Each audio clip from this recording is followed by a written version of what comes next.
साहब, रवि जी जो कि हमारे यहाँ पर इंचार्ज हैं, मैं जसवंत सिंह हूँ, स्टेट बैंक ऑफ इंडिया से मैनेजर रिटायर हूँ और रिटायरमेंट के बाद मैं कई तरह के काम करता रहता हूँ और खासकर ऐसे लेक्चर वगैरह देने, ठीक है जी, और लोगों को मोटिवेट करना, उनको रास्ता बताना। मैंने बताया कि मोटिवेट करना और रास्ता बताना, काम आप नहीं करवाना, एक तरीका है, उस तरीके को आपने अपनाना है और अपने जीवन को सफल करना है। मैं एक छोटी सी उदाहरण देता हूं कि महीना सितंबर अपना मार्च का हो गया है, ठंड अभी भी है जी, है ना, नहीं तो नहीं होती। तब उस ठंड से बचने के लिए हमें लगभग सबने गर्म कपड़े पहने हुए हैं। ये धूप आई हुई है बाहर, है, पीछे एक दो दिन बरसात थी, अब धूप ने यहाँ नहीं आना क्योंकि ये लेंटर के नीचे बैठे हैं। अब जिसने धूप लेनी है उसको धूप में बैठना पड़ेगा, ठीक है ना। ऐसे ही जैसे मैंने ठंड बताई है, हम लोगों की आर्थिक व्यवस्था अभी उतनी ऊंची नहीं है, ठीक है ना, हम आगे बढ़ रहे हैं। जैसे हमें दूध लेने के लिए वहां जाना पड़ेगा, ऐसे ही सरकार की तरफ से बहुत सी स्कीमें हमारे लिए हैं और उसका फायदा हमें उठाना पड़ेगा। अपने आप सोचोगे कि आपके घर में बैठे सब कुछ हो जाएगा, ऐसा नहीं। आप लोगों के लिए ट्रेनिंग रखी गई, आप लोगों ने कोशिश की, प्रयास किया, यहाँ आए, अपना कीमती समय निकाला।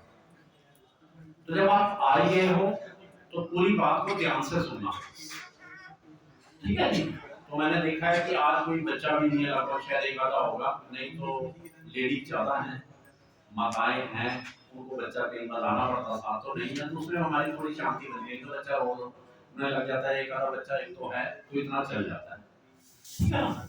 तो अब बढ़ना आपको आगे है, सरकार की तरफ से अनेक सुविधाएं आपको दी जा रही हैं, आपके लिए रखी गई।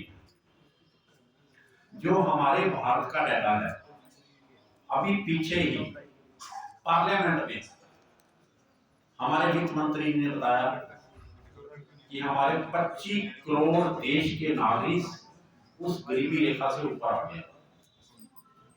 सरकार की तरफ से सुविधाएं हैं, प्रयास आपको करना है, ठीक है जी। तो 25 करोड़ अगर आ चुके हैं वो, तो आप भी आ सकते हैं और आप में से कहीं आ भी। उसके लिए बहुत सी गवर्नमेंट स्कीमें हैं, भारत सरकार की तरफ से, हरियाणा सरकार की तरफ से। मैं आपको भारत सरकार की तरफ से जो स्कीमें हैं उनके बारे में अवगत कराऊंगा, ठीक है जी। तो आगे बढ़ने के लिए हमें साक्षर होना पड़ता है। जैसे बच्चा है, साक्षर समझते हो, पढ़ाई लिखाई, जो पढ़ जाता है वो आगे बढ़ जाता है और उसको कोई दिक्कत नहीं है। मैं बैंक से हूँ, मुझे याद है कि आज से 35-40 साल पहले हमारे पास बहुत खाते अंगूठे वाले होते थे, जो अंगूठा लगाते थे, लेकिन अब वो नहीं है। आप में से शायद एक भी नहीं होगा जो अभी बैंक में अंगूठा लगा के अपने पैसे निकलवाता, कोई है? नहीं है। और यही जब मैं आपसे 30-35 साल पहले बात करता हूँ, तो हमारी जो शाखाएं होती थी बैंकों की, वहां पर दीवारें बताती थी कि यहाँ कितने लोग अनपढ़ हैं, दीवारें बताती थी। वो कैसे? अंगूठा लगाया दीवार पे, दीवार के साथ बोल दिया। अब नहीं है। और मुझे याद है कि हम अपनी ब्रांच में, शाखाओं में तौलिया टांगते थे बांध के, तो उसके ऊपर लिखा होता था कि अपने अंगूठे को यहाँ पे साफ करो। तो हमारे पास कई विद्वान कहीं आते थे, वो हंसते थे, कहते आपने लिख तो दिया और इसको पढ़ेगा कौन? ये अंगूठे लगाने वाले अगर पढ़ना जानते होते तो अंगूठा क्यों लगाते? ठीक है। हंसी आ रही है ना, तो मेरे ऐसे ही लेक्चर में हंसी चलती रही, उदास नहीं होगी। मैंने पहले कह दिया कि अगर समय निकाला तो फायदा उठा लो। तो अगर 25 करोड़ लोग देश में से उस स्टेज से आगे निकल सकते हैं तो आप भी उसमें शामिल होइए, ठीक है जी। तो हमारे देश में जब ये साक्षरता बढ़ी, अंगूठा लगाना बंद हो गया लगभग, देखो आप कितने लोग बैठे हो, 150-200 आदमी बैठे हो, एक भी नहीं लगा, ठीक है जी। ऐसे ही जो साक्षरता है वो वित्तीय साक्षरता है। साक्षरता खाली अभी मैंने पढ़ाई लिखाई की बात करी थी, साइन करना लिखना, अब हर तरफ साक्षरता है। साक्षरता मीन लिटरेसी, जिस भी फील्ड में है। आज हम यहाँ पे वित्तीय के बारे, फाइनेंस के बारे में, साक्षरता के बारे में बात कर रहे हैं। और उस साक्षरता के लिए सबसे पहला जो कदम है बैंकों में खाता खोलना। उसके लिए प्रधानमंत्री जन धन योजना में 0 बैलेंस वाला खाता आप सबके खुल चुके हैं। कोई ऐसा जिसका नाम खुला हो? सिर्फ 2 आदमी हाथ हिला रहे हैं। आपने खुलवाया नहीं या क्या? क्यों नहीं खुला? हाँ कर दिया। किसी बैंक में आप गए थे खाता खुलवाने, क्या दिक्कत आई? हाँ ऐसे देखो, जिसका पहले से खाता है, अगर आप वो खोलना चाहते हैं तो उस बैंक के और रिजर्व बैंक के कुछ नियम हैं। कोई जरूरी नहीं है कि 0 बैलेंस वाला। 0 बैलेंस वाला तो एक सुविधा दी है, मैंने पहले बताया था। अगर आपका पहले से खाता है तो इसका मतलब आप साक्षर हैं वित्तीय में। हाँ जी, जनधन कोई जरूरी नहीं है कि जनधन ही हो, उस बैंक में उसमें भी आ सकता है। और जनधन खाते में कुछ रिस्ट्रिक्शन है। हमारे पास कई लोग अभी भी कॉन्टैक्ट करते हैं कि मैंने जी उसमें 10 लाख रुपए डालना था, जो डालने नहीं दे रहा। वो छोटा खाता है, उसमें रिस्ट्रिक्शन है, ट्रांजैक्शन की भी, पैसे निकालने की भी। अब देखो ना, उनका क्या है कि वो पहले से ही रजे पुंजे हैं। बस जब का रजे पुंजे खाते कितने हो जाए, खाता पहले से ये नहीं मेरा जनधन खाता होगा।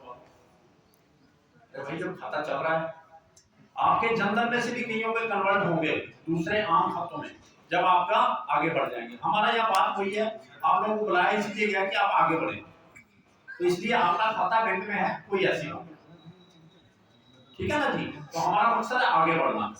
खाली 0 बैलेंस का तो था कि लोगों को बैंक में एंट्री मिले, उनका खाता खुले, क्योंकि पहले बैंकों में न्यूनतम मूल्य शेष रखना होता था, मिनिमम बैलेंस। उसके कारण कई हमारे साथी खाते नहीं खुलवा पाते, तो सरकार ने वो रिस्ट्रिक्शन हटा दी। कुछ नहीं चाहिए, अपना आधार कार्ड लीजिए, फोटो लीजिए, पैन कार्ड लीजिए, 0 बैलेंस वाला। पर 0 बैलेंस का मतलब ये नहीं कि आपने सारी जिंदगी 0 ही रखना है। अरे आगे भी तो बढ़ना है। उसी खातों में आपने हजारों लाखों करोड़ों रुपए जमा करने हैं, क्योंकि हमारे देश का जो टारगेट है वो है डेवलप्ड इकोनॉमी, उन्नत भारत, उज्जवल भारत। हमने वही नहीं सोचना कि हमने वहीं पे रहना है, आगे बढ़ना है, ठीक है ना जी। और उस खातों में जो भी आपके पास सेविंग होती है उसमें जमा कराओ, ठीक है जी। तो आपके यहाँ तक कि आप लोगों के बच्चों के खाते भी जो सरकारी स्कूल में पढ़ते हैं उनके भी खुलवा दिए गए हैं, खुले हैं ना सबके। देखो, सरकार ने पहला स्टेप ले लिया आपकी वित्तीय साक्षरता में भागीदारी के। उसके साथ सरकार ये चाहती है, हमारा समाज ये चाहता है, हम ये चाहते हैं, हमारे माता पिता ये चाहते हैं, और ये संसार ये चाहता है कि ये खाली खाते खुलने तक ना रहे, इनका बीमा भी होना चाहिए, इंश्योरेंस, इनका प्रोविडेंट फंड भी होना चाहिए, इनका म्यूचुअल फंड भी होना चाहिए, इनकी पेंशन भी होनी चाहिए, और इनको जरूरत के अनुसार लोन भी होना चाहिए, भी मिलना चाहिए, तभी हम आगे बढ़ पाएंगे ना। तो उसके लिए सरकार ने सब नागरिकों के लिए स्कीम दे दी।